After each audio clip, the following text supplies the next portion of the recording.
Oh my gosh. You didn't put your lipstick on. I didn't. I'm naked lipped. Naked lipped. Is that the clothing for your lips is lipstick? Yeah, well, kind of, yeah. Okay. But I do have my hat on, so kudos to Abby Harper.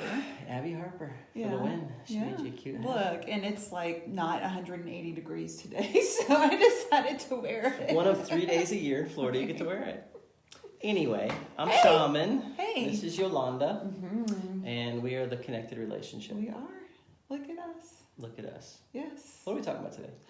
Well, we've got this series that we've been doing about our relationships being the calm in the storm. We are wrapping up quite a year. Yeah. To say the least. And I think this year has really shown a lot of us as couples in our relationships, like superpower kryptonite. Right? You either maybe really get on each other's nerves, which is totally understandable. Right. Because isolation and all that stuff. Right. Or you've really drawn close. Or, there are those times that you can really draw close and the relationship is that safe place to land. All in the course of 3 hours in the morning. Pretty much. All in the course of one day.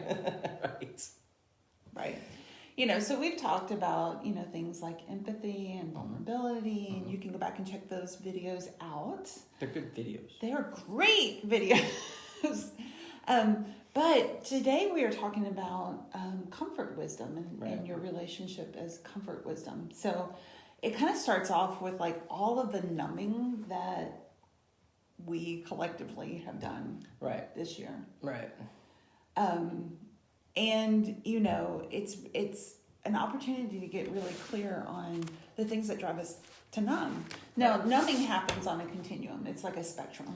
Right. And I mean, it's not always the worst thing to kind of slow down and... No, sometimes checking out is we're solid on that. I just need to check out a little bit. So, I mean, we're not talking about that. We're talking about when you're numbing to you're just completely disconnecting and shutting down and... Right.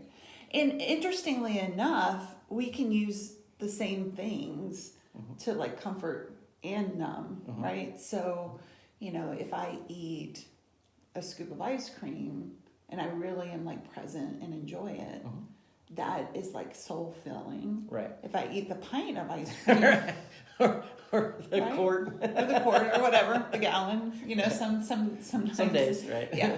So it's kind of pausing and saying, okay, what are some of the things that drive us to numb? Right. And so you and I, we did a little creative exercise. We did. Yeah. We wrote some stuff down. We did. And we took it from 3 angles. We did what drives us to numb. Right. What do we use to numb? And then where do we find that comfort and wisdom? Right. So the first thing is what drives me to numb. Right. And here's mine. My bad writing. Well, it is what are some of those things? So do you want to share? Sure. I mean, for me, it was being bored. A lot of things that we would typically do in 2020, have kind of gone away. Right. I love going to the movie every once in a while, movies, and that hasn't been the thing that's gone on much this year, Right. Stress, anxiety, not that there's been anything to worry about this year at all,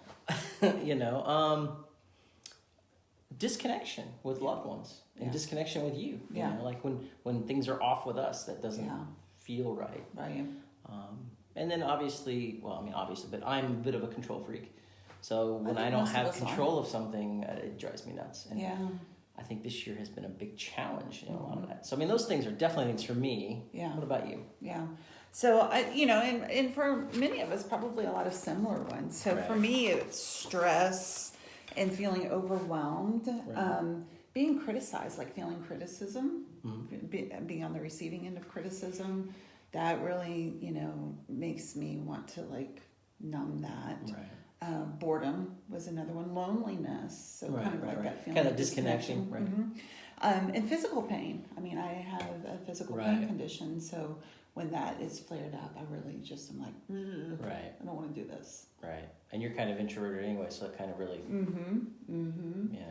Yeah. So, this is an opportunity to, pause and really think about what are some of those things that drive me to numb. Right. And I think that's kind of the invitation here. It's a little bit of a challenge. Yeah. To do this. Sit down. It seems simple. You can just do it with a pen and piece of paper. Oh, sure. Whatever. Yeah. We allowed it to be a little bit of a creative process, which is... Yeah. We like that, though. Yeah.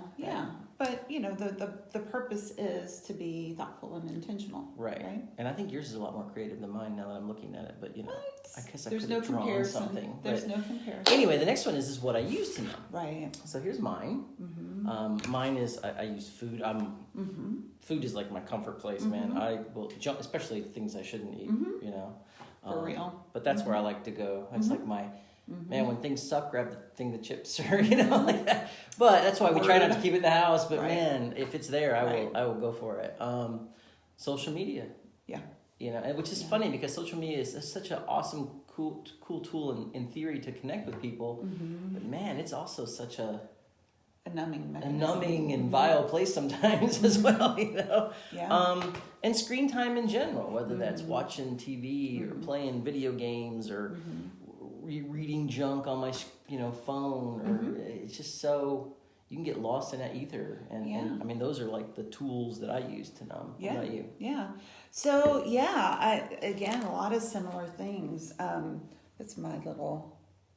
This is what I look like when I know. I was like, so what does that one mean? So basically anything that involves me drooling on myself, is what I use to numb. But a lot of social media and food, especially ice cream, which is why we don't keep it in the house. But there are honestly those times that I pull out the ice cream and I'm like, I'm totally eating ice cream to numb, and I'm okay with that. TV. Emergency trip to ice cream shop. Right. Joe. Sometimes when we show up, it's a good thing, and sometimes when we show up, it's like, just give us all the ice cream. So TV and shopping. Shopping can be a thing. Buying something fixes everything. And sometimes from time to time, alcohol can play a role in that. Right. Well, any kind of substance. Right.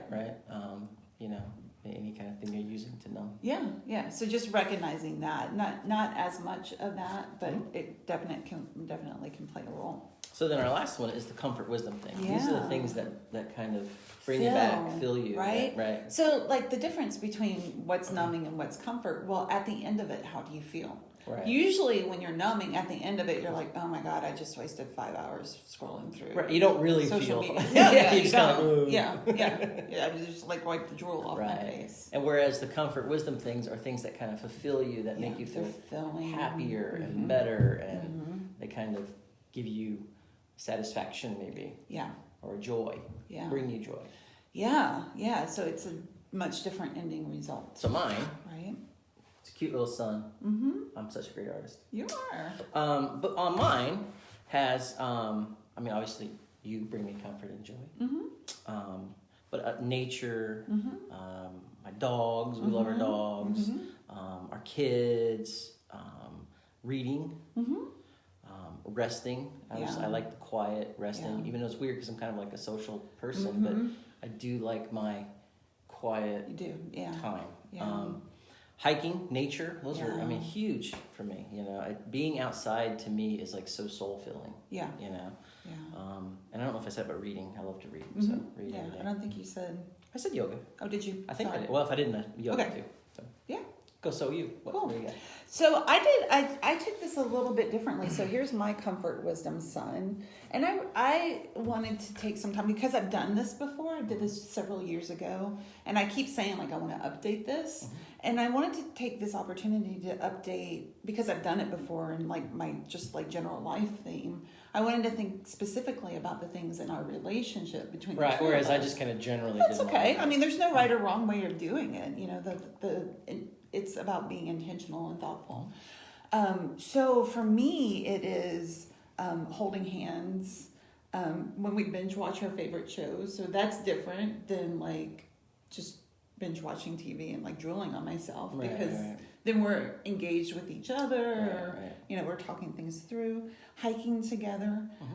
When we hike or go on walks, a lot of times we want to solve all the world's problems. Right, that's where we talk through all. Yeah, we just have neat conversations, right? Physical touch is important, so hugging. sex, morning cuddles, I'm digging especially. Those times that we are really in a dream space, like we dream and kind of visioning and thinking about what we want to do. Yeah, like what is our legacy? What are we? We're very goal-oriented people, so what are we working toward? Yeah, right. Yeah.